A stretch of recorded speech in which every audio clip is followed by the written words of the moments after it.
Thank you for joining the First Unitarian Universalist Church of Houston for our weekly online Ministers Forum. I'm the Reverend Dr. Colin Bossen, Senior Minister of the Congregation. These programs are conversations with community organizers, scholars, religious leaders, artists, and others about how we can collectively address the present crises. Their purpose is to offer members of our community and all who wish to join us online science-based resources and liberation-oriented inspiration to get us through these difficult times. Today I'm joined by Eric Botts. We will be talking about policing and the abolition of the Royal Ulster Constabulary. Eric is an adjunct professor of international studies at the University of St. Thomas, adjunct lecturer at the University of Houston downtown, and lecturer at the Women's Institute of Houston. After serving 31 years in the U.S. State Department as a Foreign Service Officer in Santo Domingo, Seoul, Dublin, and Nassau, Assistant Director of the Houston Passport Agency, and an Information System Security Officer, Eric retired in 2014.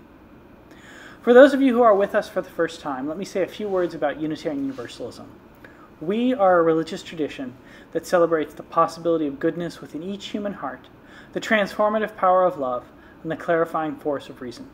We believe that we need not think alike to love alike. We hope that you find these forums a source of connection, hope, and clarity. Eric, thank you for joining us. So I think I want to jump in and just start off with a discussion on the abolition of the Royal Ulster Constabulary. What was the Royal Ulster Constabulary and how was it abolished? Or perhaps how and why was it abolished? The Royal Ulster Constabulary was the police force for Northern Ireland from about 1922 to 2001. It was founded on the 1st of June 1922 as a successor to the Royal Irish Constabulary following the partition of Ireland. So Ireland was unified under British rule, and there was a insurgency, a civil war, that brought about an agreement to create an Irish Free State in the south, and the north, and of 26 counties in the south became part of the Irish Free State, and 6 counties in the north became part of Northern Ireland, which remained part of the United Kingdom. So that portion that remained part of the United Kingdom had a national police force, and that was called the Royal Ulster Constabulary. Those 6 counties are sometimes referred to as Ulster. Almost immediately within the Republic of Ireland, or it should say Irish Free State, there was a civil war because there was a significant portion of the population that wanted no relationship with the United Kingdom, even under Dominion status, which is similar to what Canada has or Australia. They wanted a complete break with the United Kingdom to be a republic.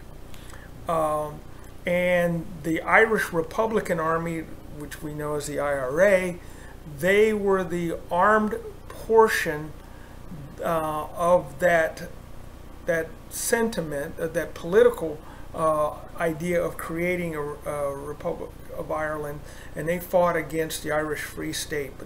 So there were various campaigns going back and forth. Meanwhile, in Northern Ireland, one of the reasons that Northern Ireland wanted to maintain its allegiance to the United Kingdom was that it was a Protestant majority.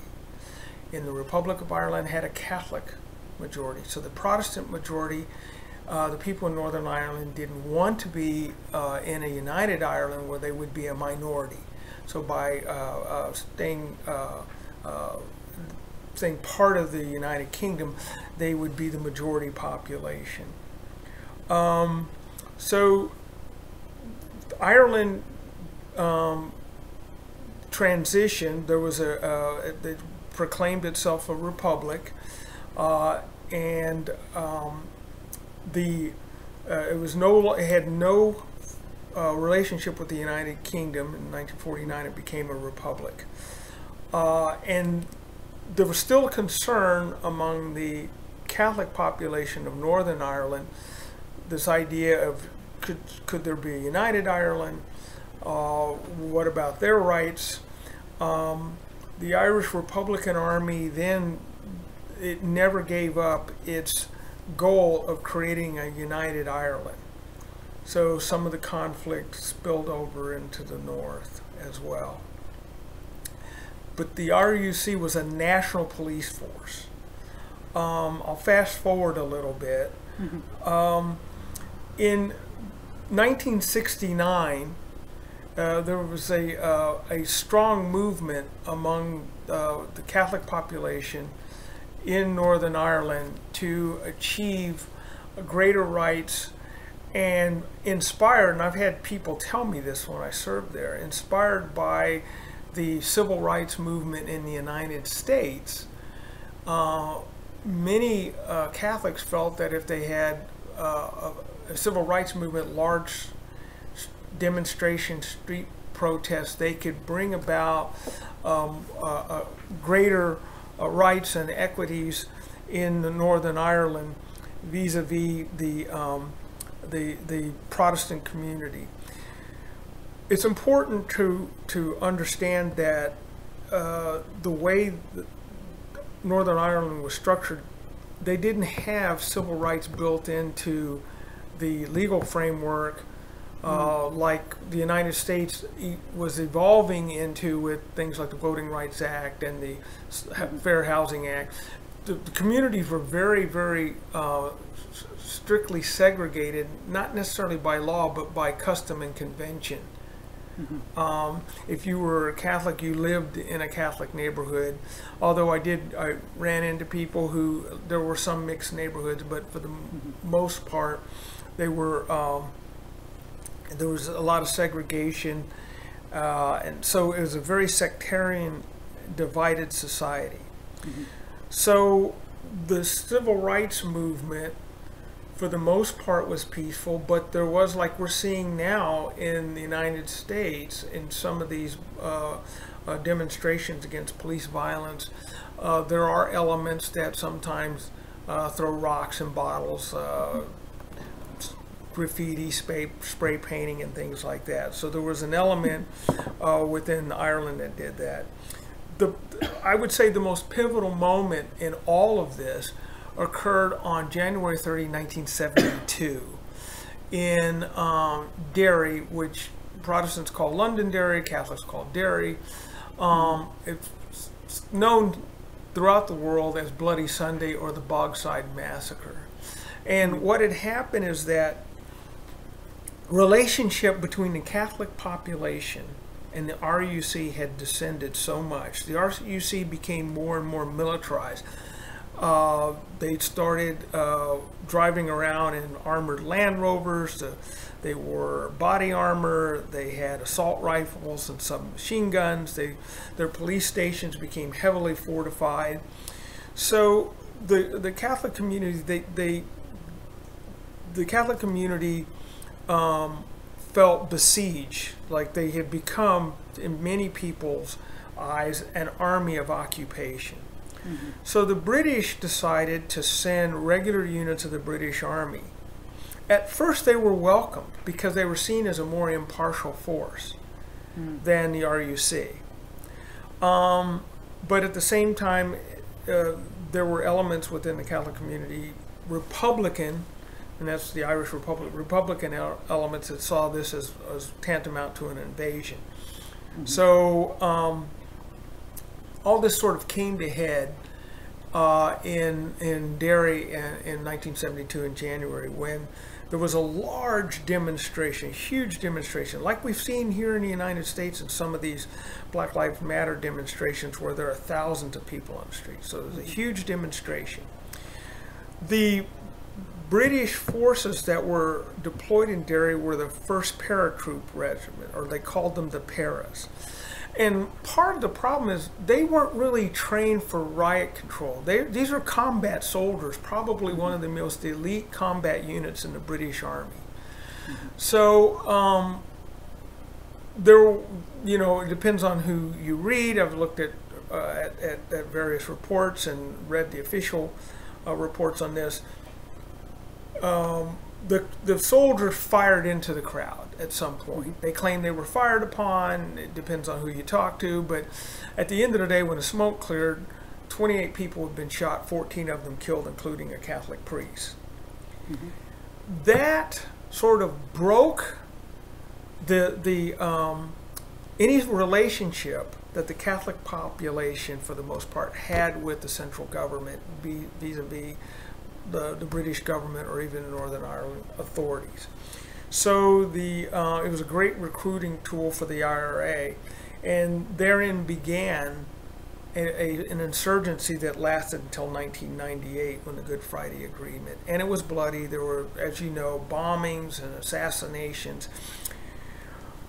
Also involved were Protestant paramilitary groups, and a lot of people don't really think about that, but the Protestant paramilitaries were every bit as, although they didn't attack British security forces, there were these tit-for-tat killings. So you had the thing like the Ulster Defense Association, the Ulster Volunteer Force, the Red Hand Commandos.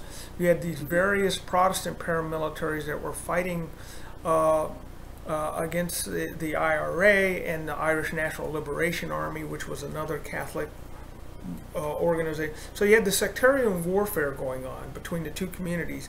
Meanwhile, you have the British Army and the RUC. Mm-hmm. So it was a conflict that with no end in sight until I believe what happened, really, to be honest with you, I think all sides fought themselves to a standstill. Mm-hmm. And there was a realization that there was no military solution to the problem. The United States was in a unique historical position because we had this special relationship with the British government, but at the same time we have this large Irish diaspora. Mm-hmm. So the United States was seen as an honest broker by both sides. Mm-hmm. And fortunately for everybody, Senator Mitchell was the right person for the job. So fast forward to 1998 and the Good Friday Agreement. Let me stop here. Is there any questions that you have? No, I mean, I think you're kind of laying out, what the situation is, was basically that you had a police force that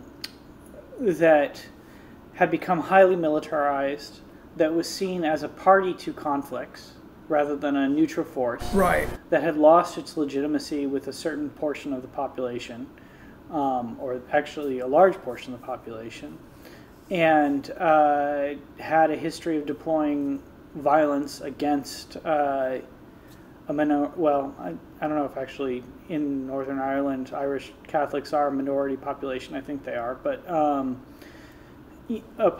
segment of the population, right? And which is why I wanted to have you come talk about this issue, because there are these parallels that we'll talk a bit about police abolitionism in the United States in a little bit, but there are these parallels between the RUC and what happens with many police forces in the United States and how they're viewed as now right, illegitimate occupying forces rather than forces providing for public safety. And the sort of idea of abolishing police is touted as this really sort of radical idea, but I think that it's one of these things, like so many other ideas that are touted as being very radical, that if we actually find out and learn about it, we find not only that it's maybe different than people are thinking about it, or it's being portrayed in the news media, but there are actually constructive examples of it happening in other parts of the world, or even here in the United States, because the police department in Camden, New Jersey, about 10 years ago had come to be viewed in a very similar fashion through all sorts of historical, events, as the RUC in Northern Ireland, and it was also abolished and replaced with a different kind of policing or public safety services. So, I don't think I have any questions necessarily at this point, but I do want to kind of just suggest to our viewers why it's so useful and important to think about this particular historical example of police abolition. Yeah, because, I think we have to broaden our concept or how we think about policing, as it is the most visible manifestation of state authority. And what kind of relationship does the state have with its own citizen through this manifestation of state authority? Because it should have a monopoly on the use of violence for social control. And the question is, how is that used? Under what circumstances are they used? And what are those controls? But beyond just the policing aspect of the Good Friday Agreement was a component of a rethinking of institutions that govern the relationship between the communities, both in Northern Ireland, but also between the Irish government in Dublin and the British government in London. And then there were cross-border institutions set up so that the Catholic population in Northern Ireland would have an entree into the conversation outside of Northern Ireland with both Dublin and London.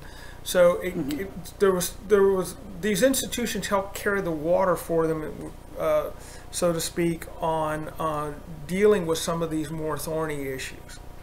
So what did they do?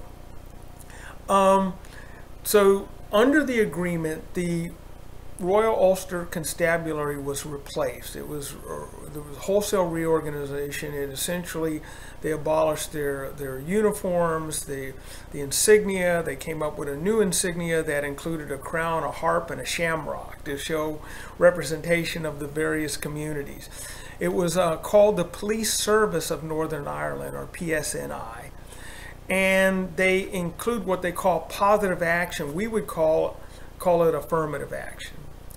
And they specifically went out to recruit Catholic participation in this police service. Before the transition, or transformation, I would call it, the RUC was about 92% Protestant. So they were Catholics were very underrepresented in the police force. They targeted a 50-50 recruitment target, and they never really got much higher than maybe about 25-26%, but still it's much more representative of the communities than it had been beforehand. Interestingly enough, is that all the major political parties in Northern Ireland support the Police Service of Northern Ireland, and that includes Sinn Féin. And Sinn Féin had been, and still is, the main Republican Party, but they announced full acceptance of the Police Service of Northern Ireland in January 2007. So it's accepted by all the political entities and the communities at large. But more importantly is that they changed the terms of policing. They got out of these, very, very heavily armored vehicles with, the flak jackets and all that. They went into a community policing and community service model. But what I find most interesting about the structure around this new police service is that they established an oversight commissioner, and they created a public ombudsman, a police ombudsman, to handle allegations of misconduct and deal with police complaints. They set up a commission, and the commission developed a series of recommendations, and they reached out to the community to have a lot of community involvement in how the police were to engage with the community and how complaints were going to be handled. They set up a misconduct panel which had civilian oversight. So the idea is that the community had a hand in the not only the management of police conduct, but there was some confidence that their voices would be heard, and that they would have a seat at the table. This was, I believe, real important in developing the legitimacy that the Police Service of Northern Ireland needed.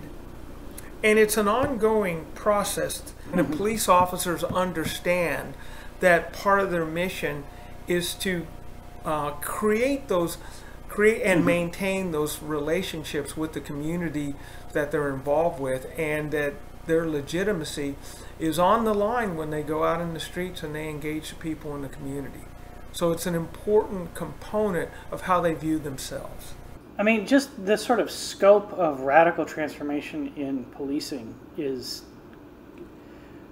that you've outlined is really kind of stunning. I mean, you're talking about re-legitimizing of an institution in society that had become illegitimate, or viewed as illegitimate at least, through getting in buy-in from all of these different communities that have often been at each other's throats, literally, which is pretty remarkable.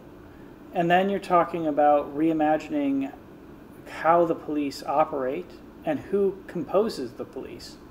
So, I mean, it's a really significant shift in what was happening to what is happening. And, you know, I don't know if you have any of the statistics or anything like that on hand, but I do know that my brain just went blank, but the new police service in Northern Ireland is viewed not only as being much more legitimate, but much more effective and much less violent towards people in Ireland. Police killings, people being killed by police, is dramatically down since the establishment of this new police force. And, you know, it's now looked, whereas the RUC was looked as one of the most problematic, if not the most problematic, police force within the entire EU, the new police force is actually held up as one of the models of possible policing.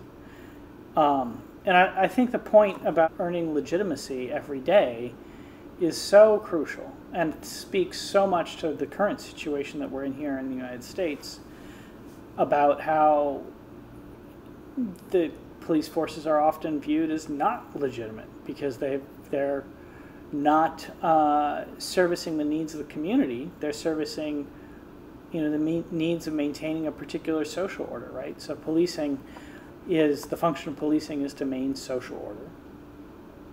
And what happened in Northern Ireland is you had one set of social orders, which was about really essentially repressing and marginalizing a particular portion of the population. And that was replaced through the Good Friday Accords with an attempt to have social peace. And, you know, so you now had a shift from being an occupying force to being a force that's maintaining social peace. And here in the United States, I think so much of the issue around police abolitionism and why people are advocating for it and why there's resistance to it is that the social order that police are maintaining in many ways is rooted in institutions that were formed through literal white supremacists, especially places like here in the South. And whether some of those institutions have gone through transformative processes, most of them really have not. And so the social order that's being maintained is still largely a social order of white supremacy. And, you know, we can see this in the statistics of who the police target for law enforcement and, you know, who gets killed by police. But we can also see it in the structure of the social order we have, where African Americans live 3.5 years less on average than white people across social class. And in a city like Chicago, you can move from the south side of Chicago, which is majority black, to the north side of Chicago, and the difference in lifespan, moving 7-8 miles, I don't know how long the red line is off the top of my head, but from one end of the red line to another, is 20 years, right? And that's, you know, 20 years difference in life. So the average lifespan in one part of the city is 60 years-ish, and in another part it's 80 years-ish. And that's the social order that the police are maintaining. And when we're talking about abolishing police, we're talking about replacing that unjust social order, which is literally killing African Americans in a place like Chicago. And I'm sure that the statistics are similar here in Houston. I just don't have them memorized. With a fairer, justice-oriented society, and that creating a new social order, a just social order, requires reimagining the kind of security forces that we have. Now, there's a corollary to this, I think, that we have to look at. So one of the things that, in addition to restructuring policing, creating cross-border institutions, creating new institutions of governance that required participation of both communities, one of the things that was really big, and it was a big issue, was the decommissioning of arms. So the IRA essentially disbanded, and they turned over their weapons to a decommissioning commission, international commission. Over time, Protestant paramilitaries did the same thing. They turned in their weapons. So you remove a lot of these weapons from the communities, and that were being used for, you know, the insurgency, but also for tit-for-tat killings. And then the idea that the subtext to all this is that rather than go back to patterns of revenge killings from community to community, which had been the pattern during the conflict, communities then were to call upon the police force to, when there's a violent act in those communities, you call upon the police forces. But also, the communities had resource things like, you know, job training, youth centers, mental health mental health treatment, drug addiction treatment. Those types of services received additional resources to address those issues which really aren't policing issues. So the police could focus on issues that are legitimately necessary for policing, and then other social pathologies and other social issues are addressed by organizations and individuals who are trained to deal with them. So that's the other side of it. Yeah, and I think that it's important to highlight that here, like in the United States, where people are talking about defunding the police, this is precisely what they're talking about. They're talking about allocating some portion of the budget that's currently allocated towards the police towards mental health services or addiction services, things that actually are going to have much better outcome than the sending a police officer who may or may not be trained. I mean, I know that some police officers are trained in like mental health crisis intervention, but the majority are not. I mean, like at least at the sort of specialized level that like a mental health worker who spends their entire time focusing on this. You know, so sending a mental health worker to deal with somebody who's in a mental health crisis rather than an armed police officer whose training revolves around the deployment of violence. And I mean, I think another part of the conversation also has to be like, what is the most effective way of dealing with sort of societal problems, and what kind of security do we want in society? Exactly. Right? Housing security, health security. You know, when we talk about a safe society, so what kind of safety do we want? I mean, I think that you know, if we look at just the sociological research, there's all sorts of stuff out there that shows us that, you know, if we really want to decrease crime, a thing that we need to tend to is housing. The city of Houston has a huge housing crisis.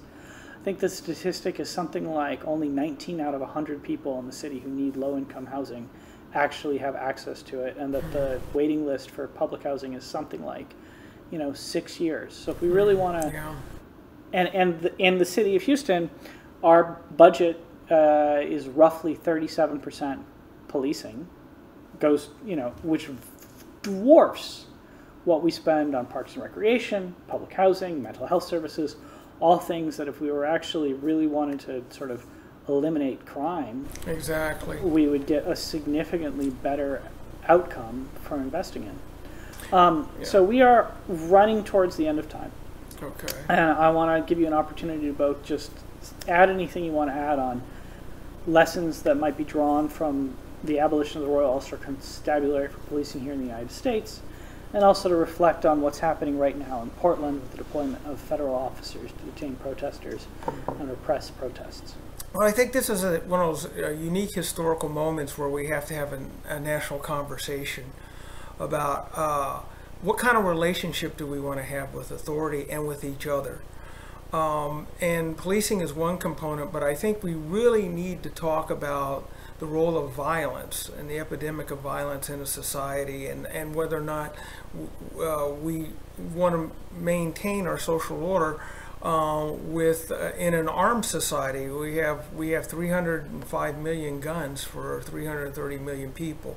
That's a whole nother issue, and we can talk about that. Mm-hmm. With respect to Portland, my thinking is that we're going to see this handled in the courts. I know the Attorney General for the state of Oregon has filed a motion. The U.S. Attorney is asking questions and wants to investigate what's going on. Oregon being in the Ninth Circuit, I pretty much think that there's probably going to be a motion in the courts to stop some of what's going on, because the federal law enforcement, my reading of, and I'm not a lawyer, but I've looked at some of the statutes, and when I was, I've been involved with security and dealing with federal law enforcement. It looks like they're operating way outside of their jurisdiction and legitimacy. And I think the courts are going to have to sort of get everybody to neutral corner. And then it's going to be up to the legislature to greater define the scope and parameters of federal law enforcement. It's already in the law, but I think they may have to double down on this and push back on some of what's going on. So as a citizenry, we have to demand better of our elected officials, but we also have to engage in the conversation about what we want policing to look like and the question of violence in this society. We're all part of this, and we have to be active in the conversation. Well, thank you, Eric, very much for being part of this conversation. Well, I appreciate you giving me the opportunity, and I appreciate your leadership on these issues. Thank you. If you found this video to be helpful, please consider joining us for our weekly worship service. It's posted online each Sunday at 10:30 a.m. Central Daylight Time and features music and prayers in addition to a sermon. This week's service is titled Waiting for ... Thank you to our staff for making this video possible. It was produced by Christian Holmes. Alma Viscara assisted with the editing. We'll see you all online soon and in person as soon as possible for us to gather again. And please remember that no matter how isolated you feel, we are all in this together.